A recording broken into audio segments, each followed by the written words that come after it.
misalnya untuk efek dari nggak ada libur Nataru, itu sebenarnya mungkin efeknya bukan ke sektor konsumer aja, tapi lebih ke bursa Mhm. saham secara keseluruhan. Kayak gitu. Jadi kalau misalnya kita ngelihat bursa saham, jam bursanya dipakai jadi lebih banyak, libur Natal tahun baru jadi lebih banyak, itu kan membuka kesempatan untuk para investor bisa trading lebih lama kan. Jadi Mhm. apalagi sekarang sih menurut saya lebih banyak dipengaruhi mungkin ke efek window dressing dibanding ke efek tidak adanya libur Natal dan Tahun Baru. Kayak gitu. Jadi apalagi kalau Mhm. misalnya kita membahas lebih spesifik ke sektor consumer, consumer ini kan sebenarnya dari awal ini sektor yang paling susah untuk dibawa ke digital sentiment. Sedangkan investor saat ini itu lebih banyak risk appetite-nya itu lebih ke sektor yang ada digital sentimennya. Sehingga menurut Mhm. saya Natarunya ada atau enggak, libur Natarunya ada atau enggak, itu menurut saya mungkin nggak terlalu banyak pengaruhnya ke sektor consumer. Cuman Mhm. mengingat consumer ini porsinya cukup besar di bursa kita, ini yang mungkin menurut saya lebih mempengaruhi. Kenapa? Karena window dressing ini kan biasanya menggerakkan saham-saham blue chip, saham-saham yang memang ada di portfolionya reksadana-reksadana. Kayak Mhm. gitu. Jadi Betul. mungkin efeknya ini lebih ke arah menggiring IHSG dengan mengendarai sektor consumer ini, saham-saham yang ada di sektor consumer. Mhm. Mungkin top 20-nya IHSG itu masih banyak kok sektor consumer menurut saya. Mhm. Top Kayak gitu 20-nya Mas banyak Daniel. sektor konsumer di dalamnya ya. Tapi Iya, kalau dilihat secara yes. keseluruhan IHSG-nya nanti akan seperti apa? Apakah nilai transaksinya ini akan menjadi semakin banyak, semakin besar begitu atau seperti apa nih kalau kita lihat geraknya nanti untuk IHSG kita Mas Gabe? Kalau misalnya ngomong apakah volumenya menjadi semakin Mhm. besar, ini sebenarnya dengan bertambahnya hari bursa aja sebenarnya itu udah satu poin plus sendiri. Kenapa? Karena Mhm. ya udah nambah nih satu hari untuk bertransaksinya. Jadi menurut saya kalau misalnya ke arah volumenya ini sebenarnya mungkin nggak akan banyak berpengaruh kalau misalnya kita bagi prorata. Misalnya Mhm. yang tahun lalu hari bursanya itu ternyata cuman 17 atau misal cuman 18, sekarang jadi 20 atau 22 kalau nggak salah, lupa lah. Kayak gitu kalau Mhm. misalnya dibagi jadi segitu ya mungkin hasil rata-rata nilai transaksinya itu akan sama-sama aja. Tapi saya cukup optimis bahwa di tahun 2021 ini window dressing pun masih akan memberikan efek terhadap bursa kita sehingga ya ISG bisa lebih baik. Kayak gitu Mhm. di Desember 2021 ini. Dan kalau kita hubungkan dengan sektor konsumer sendiri, ini apakah bisa menjadi peluang nih untuk sektor konsumer di pekan keempat dan juga pekan ketiga di 2021 ini? Karena kan kalau kita lihat di sepanjang 2021 ini banyak yang bilang bahwa sektor konsumer itu underperform begitu Mas Gabe. Nah di Ya, akhir tahun ini dengan makin panjangnya hari transaksi, apakah bisa menjadi satu peluang untuk sektor konsumer itu kemudian kembali lagi nih banyak gerakannya di akhir tahun? oke. Jadi sebenarnya salah satu narasi yang paling sering dimanfaatkan ketika liburan, ketika ada baik itu Natal dan Tahun Baru atau Lebaran dan segala macam, salah satu narasi yang dikedepankan itu adalah orang jadi mengkonsumsi lebih banyak. Apalagi tadi Mhm. Mas Daniel sendiri udah memaparkan datanya bahwa lebih dari 50% perekonomian kita itu digerakkan dari konsumsi rumah tangga. Mhm. Kayak gitu. Jadi narasi yang diangkat nih sebenarnya ini, tapi kan yang menggerakkan pasar itu transaksi yang ada di marketnya, yang ada di bursa sahamnya, bukan Mhm. transaksi yang ada di ekonominya. Narasi ini Baik. bisa dipakai untuk menjual harga sahamnya, untuk menggerakkan harga sahamnya, untuk meningkatkan optimisme orang terhadap sektor consumer. Tetapi nggak secara langsung menggerakkan saham-saham consumer. Jadi ini narasi yang dipakai. Sedangkan kalau menurut saya, Mhm. narasi di tahun 2021 ini lebih didominasi sama digital sentiment, sama sektor-sektor Mhm. teknologi. Kayak gitu. Jadi ini yang menurut saya sampai sekarang pun, sampai Desember 2021 pun, sektor ini yang masih memikat banyak investor. Jadi menurut saya sektor consumer mungkin akan lebih banyak terpengaruh karena mereka punya porsi terhadap ISG yang cukup besar. Sehingga Mhm. para big fund yang nggak mau portfolionya kelihatan jelek, mereka mau nggak mau mereka ya mereka coba hajar kanan lah sektor-sektor consumer supaya lebih baik performanya. Oke, yang pertama, ini Oke. apakah karena adanya peraturan-peraturan ini lebih baik kita memilih emiten-emiten mall begitu, karena lebih banyak rekreasinya nantinya ke mall. Tapi kan kalau PPKM level 3, mall itu jamnya juga akan dibatasi ya Mas KB ya? Iya, heeh.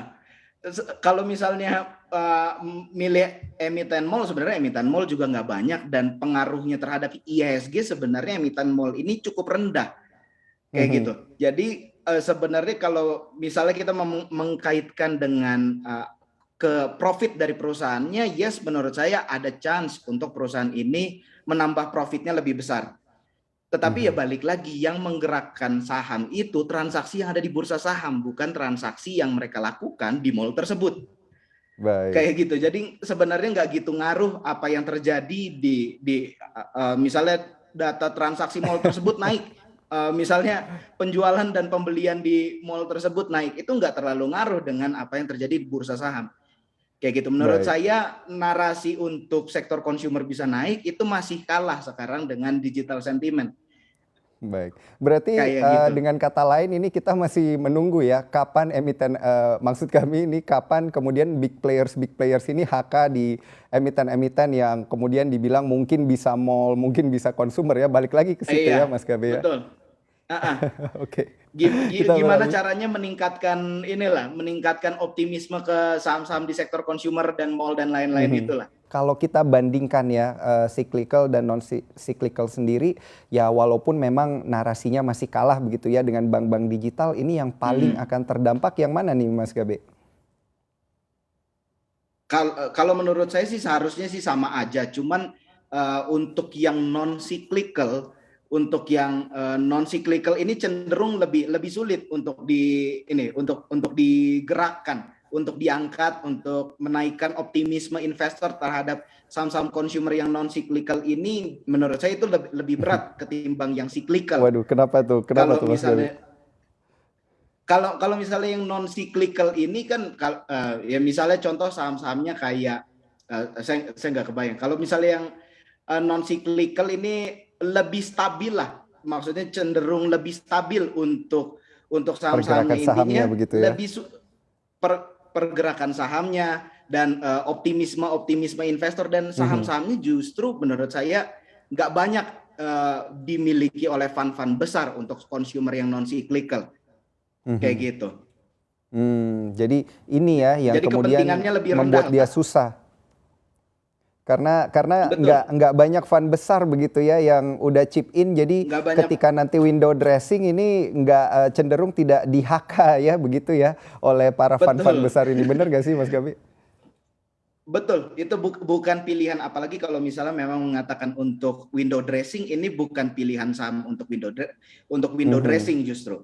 Untuk window dressing jelas perbankan perbankan itu take market cap yang cukup besar di mhm, ISG, sehingga ya pilihan investor, pilihan saham untuk menggerakkan untuk mempercantik, untuk mendandani ISG, ya pilihannya ada di sektor perbankan kayak gitu. Sedangkan kalau mhm. konsumernya sendiri itu mungkin lebih ke arah konsumer yang ya yang tadi seperti pertanyaan yang sebelumnya, yang berhubungan dengan sembako, yang berhubungan dengan FMCG, yang Mhm. fast moving consumer goods seperti itu. Nah, itu dia. Sekarang berarti kita sambungin dengan pertanyaan sebelumnya nih. Udah ditembak langsung oleh Sobat Cuan. Oke. Rekomendasinya yang mana nih yang terkait dengan sembako emiten konsumernya Mas Gabi?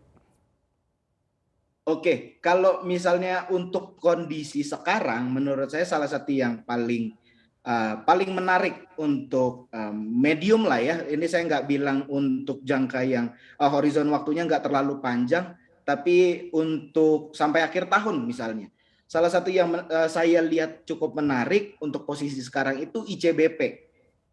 Kayak gitu. ICBP ini cukup menarik untuk posisi sekarang. Sedangkan kalau misalnya horizon waktunya kita tarik lebih panjang, menurut saya nggak ada salahnya kita coba investasi. Kita toh ngelihat bahwa Unilever itu salah satu perusahaan yang return of investment-nya itu salah satu yang return of equity-nya salah satu yang paling bagus di bursa kita kayak gitu. Jadi menurut saya nggak ada salahnya untuk kita coba ke saham-saham seperti Unilever Kalau Yes. dari emiten-emiten dan juga sektor akhir tahun nih yang bisa direkomendasikan oleh Mas Gabe ada pada sektor dan juga emiten yang mana? Kalau misalnya menurut saya untuk akhir tahun ini, salah satu sentimen yang paling menggerakkan pasar, salah satu sentimen yang paling membawa banyak uang masuk ke market itu adalah window dressing. Kayak gitu. Kalau Mhm, misalnya ngelihat track record 20 tahun lalu, mau ada berita apapun di akhir tahun, ISG tetap naik. Kayak gitu. Tapi perlu dibedah lagi, ISG ini penggeraknya kan ganti-ganti. Kayak gitu. Jadi ISG naik 20 tahun terakhir bukan berarti saham yang kita beli sekarang itu pasti naik. Kayak gitu. Jadi mhm, kita harus tetap rasional. Jadi kalau misalnya ngelihat dari porsinya sekarang, sektor yang paling banyak take part di ISG itu adalah sektor perbankan. Kayak mhm, gitu. Terus misalnya kita ngelihat ada sektor infrastruktur juga. Salah satu mhm, perwakilannya yang paling besar ya Telkom. Kayak gitu. mhm. Baik. Menurut saya ini dua sektor yang cukup menarik untuk bisa kita lihat, pilihan-pilihannya kan banyak, bisa dicari sendiri. Itu bisa Mhm. dilihat, dua sektor ini menurut saya cukup berpotensi lah.